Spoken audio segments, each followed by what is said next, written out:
세계 국제자본에 의해 산동반도, 한반도를 연결하는 거대 경제벨트가 만들어지며 한반도 통일과 산동반도의 새로운 민주주의 국가 혹은 홍콩과 마카오와 같은 별도 행정체제가 들어설지 주목되고 있습니다.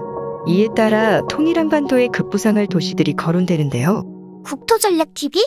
과거 백제인들, 신라인들, 바레인들, 더 멀게는 고조선의 토기가 발견되면서 한민족이 잊혀진 옛고토로 알려진 산동반도와 한반도를 이어주는 자유민주주의 경제벨트가 만들어질 수 있을지 주목되고 있습니다. 이러한 구상은 세계의 큰 그림을 그리는 국제금융자본에 의한 설계가 이루어지고 있는데요. 현재 산동반도는 중국 공산당의 지배하에 있는 지역이지만 이 지역이 향후 민주주의 체제, 자유시장 경제가 돌아가는 지역으로 변모될지 주목됩니다. 놀라운 점은 세계를 하나로 연결하는 국제철도 노선이 바로 산동반도와 한반도를 이어주면서 중국 대륙의 모든 물류와 자본이 한반도로 몰릴 것으로 전망되며 한반도의 가치를 더욱 높여줄 것으로 전망되는데요. 이에 맞추어 통일한국 시대에 급부상할 지역과 도시들이 거론됩니다. 그럼 어느 도시들이 있는지 살펴볼까요? 첫 번째, 백령도. 백령도는 중국 산동반도와 가장 가까운 섬으로서 한반도 산동반도 간 해저터널이 개설될 경우 가장 촉망받는 섬이 될 전망입니다. 그동안 백령도는 군부대 시설로 인해서 주민들의 재산권 행사가 제한될 뿐 아니라 인천광역시에 소속된 지자체임에도 사실상 대한민국의 해외 영토, 월경지와 같은 동떨어진 섬처럼 되어 있습니다. 한국전쟁 당시 백령도를 끝까지 사수한 우리 국군과 미군 덕분에 백령도를 사수할 수 있었는데요. 현재 백령도의 교통편 개선을 위해 김포공항과 백령도를 이어주는 여객항공 노선을 마련하기 위해 백령도 공항이 건설 추진이 이뤄지고 있습니다. 그런데 한국 산동반도 간 해저터널이 개설될 경우 백령도는 어마어마한 관광지이자 물류의 허브 기능을 할 것으로 보입니다. 백령도는 사실상 북한 앞바다에 위치하고 있고 향후 통일 이후에는 북한의 옹진반도를 통해 개성 그리고 서울 수도권으로 연결되는 교통망이 만들어지면서 백령도 섬은 마치 제주도, 울릉도와 같은 임기관광지로 급부상할 것으로 전망됩니다. 두 번째, 북한 해주시. 북한 옹진반도에 위치한 해주시입니다. 산동반도와 한반도를 연결하는 해저고속철도망이 바로 해주시를 관통할 것으로 전망됩니다. 해주시는 옹진반도의 핵심 요충지에 위치할 뿐 아니라 한반도의 주요 평야지대인 연백평야를 끼고 있어 예로부터 농경문화의 중심지였고 서해에서 따뜻한 수분기를 머금은 스비란 해풍이 연백평야를 적시며 멸악산맥의 산줄기에 부닥쳐 아주 스빈한 한반도에서 보기 드문 유럽식 서안해양성 기후의 조건을 부분적으로 만족시켜 예로부터 아주 사람이 살기 쾌적한 땅으로 평가받았습니다. 게다가 널찍하고 해안선이 복잡한 바다를 끼고 있어 해산물도 풍부하여 한반도의 핵심 식량 창고 중 한 곳인데요. 놀랍게도 해주시는 38도선에 정확하게 걸쳤던 지역으로서 해주시 남쪽 끝 반도 지역은 원래 북한령이 아닌 한국령으로 됐어야 하지만 한국 전쟁이 상황을 거치며 해주시를 비롯한 옹진반도 대부분을 북한에 빼앗기고 말았습니다. 하지만 통일 이후에는 산동반도와 서울, 경기, 인천 수도권을 연결하는 핵심 선상에 위치한 도시로서 급격한 개발의 혜택을 입을 것으로 전망됩니다. 특히 개성 지역과는 다르게 해안선을 끼고 있는 특성상 남북한 선박교통의 핵심 요충지로 부상하게 되어 어마어마한 성장세를 통해 평양, 원산, 그 다음에 대도시가 될 수 있을 것으로 전망되고 있습니다. 특히 해주시는 개성을 통해 경기 서북부와 서울로 직결되는 경의선 라인으로 향하는 철도 노선과 또 해주시에서 곧바로 바다를 건너 강화도, 인천공항, 인천시가지로 연결되는 분기점에 위치한 교통결절점으로 통일 이후에 엄청난 수혜를 입을 지역입니다. 세 번째, 북한 개성시. 산동반도와 한반도를 이어주는 철도는 개성시에서 경의선 고속철도 노선과 합류될 걸로 전망됩니다. 현재 서울에서 파주, 경의선으로 연결되는 고속철도 노선이 완공을 앞두고 있는 상황입니다. 이미 평택에서 강남구 수서역의 철도 노선 구간이 완공되어 있고 그리고 현재는 수서역에서 경기도 일산과 파주로 연결되는 초고속 철도 노선이 지하 깊숙한 곳에서 공사가 이뤄지고 있는 상황인데 바로 개성시에서 연결됩니다. 이 때문에 통일과 동시에 개성시는 그동안 중단됐던 개성공업지구의 1단계, 2단계 사업이 진행되며 한국에서는 인건비로 인해 하기 어려운 노동집약 산업이 개성시 일대에서 꽃피우게 될 것으로 보입니다. 현재 한국과 서방 선진국들은 신발 생산, 의류 생산과 같은 노동력이 많이 투입되는 노동집약 산업을 동남아시아에 의존하고 있는 상황입니다. 하지만 한반도가 통일되고 산동반도, 개성공업지구, 수도권으로 연결되는 고속철도 노선이 완공되면 개성공단 일대는 세계 최대의 제조업 생산 거점이 될 것으로 보입니다. 네 번째, 인천시.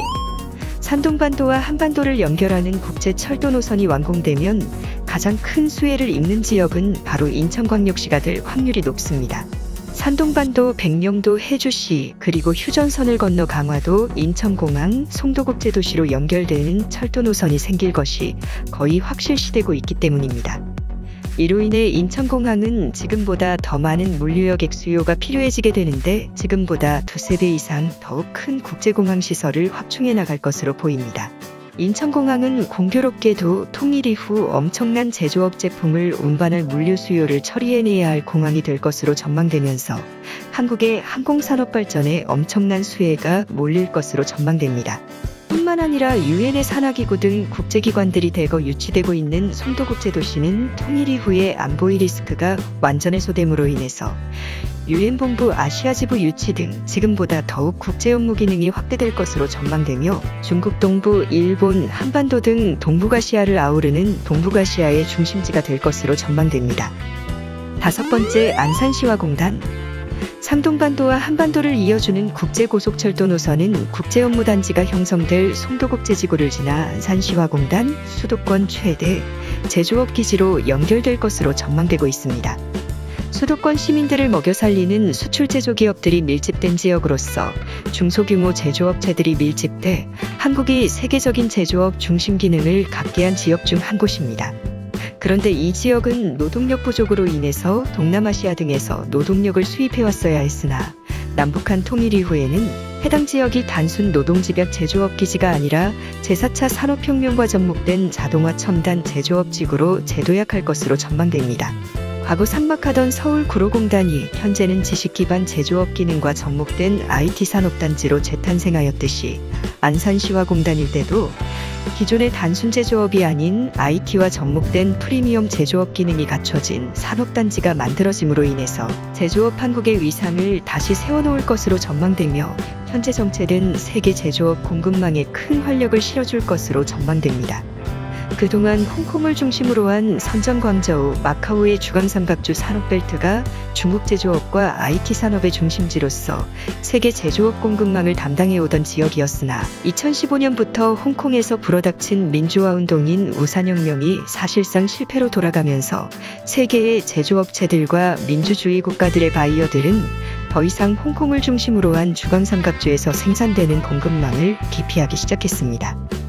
이로 인해 현재 중국은 어마어마한 실업 대란이 벌어지고 있는 상황 가운데 수많은 제조업 공급망과 물류망이 한반도로 모여질 것으로 전망되면서 한반도는 어마어마한 대화랑의 시간이 다가올 것으로 보입니다. 여섯 번째, 부산항. 산동반도, 한반도로 연결되는 고속철도 노선은 부산항에서 멈출 것으로 보입니다. 이로써 부산은 중국 대륙 전역의 물류가 모이는 세계 최대의 항만도시가 될 것으로 보입니다. 산동반도에서 직접 북미와 유럽으로 향하는 항로보다 부산항의 철도로 싣고와 환적하는 게 더 싸질 것이기 때문입니다. 앞으로 중국에서 생산될 수출 물량이 대폭 줄어들 것이기 때문에 유라시아 대륙 동부 지역의 모든 해운을 부산에서 처리할 것으로 보입니다. 그동안 상하이항, 닝보저우산항이 세계 최대 항만물류 처리를 담당하였으나 산동과 한반도 터널이 연결되면 부산항이 압도적 1위를 차지할 것으로 보이며 북극항로 개막과 동시에 부산항이 있는 대한해협이 마치 싱가포르의 말라카이역과 같은 지정학적 결절점으로 떠오를 것으로 보입니다. 현재 부산은 2030년 세계 엑스포를 한국에서는 최초로 공인 등록 엑스포를 유치를 시도하고 있습니다. 현재 이태리 로마와 경쟁을 벌이고 있으나 유엔에서 부산항의 거대한 해상도시를 건설하기로 하면서 유엔에서 직접 부산에 힘을 실어주고 있습니다. 세계 거대 자본과 국제 엘리트들은 한반도 통일을 비롯해서 산동반도, 한반도를 연결하는 거대 해저 터널을 비롯한 동아시아 경제권을 만들기 위한 작업에 착수했습니다. 그중 핵심 중심 국가는 대한민국인데요. 향후 한반도 통일과 동시에 산동반도와 한반도가 서로 해저터널 및 초고속 전철망이 연결될 것으로 전망되어지는 가운데 상하이, 홍콩, 선전 주강 삼각주, 베이징 등지에서 서방 기업들이 애탈출하고 있는 가운데에도 산동반도 일대에는 독일, 일본, 영국 등 핵심 서방 기업들이 몰려들고 있습니다. 얼마 전 산동반도의 핵심 도시 칭다오에서 개최된 다국적 기업 지도자 정상회의에서는 세계적인 반중국 연대의 스크럼이 서방에서 짜여지고 있는 상황 속에서도 아스트라제네카 같은 다국적 기업들의 투자를 비롯해 이태리 총리, 일본 전 총리, 헝가리 총리 등 주요 글로벌 리더 인사들이 참석 연설을 할 뿐 아니라 서방 핵심 기업들의 투자 분위기가 조성되고 있고, 산동반도 끝자락 옌타이에서는 세계 최대 한인 밀집 지역인 코리아타운 조성이 계획되면서 산동반도 일대가 색다른 분위기로 변모되고 있는 상황입니다.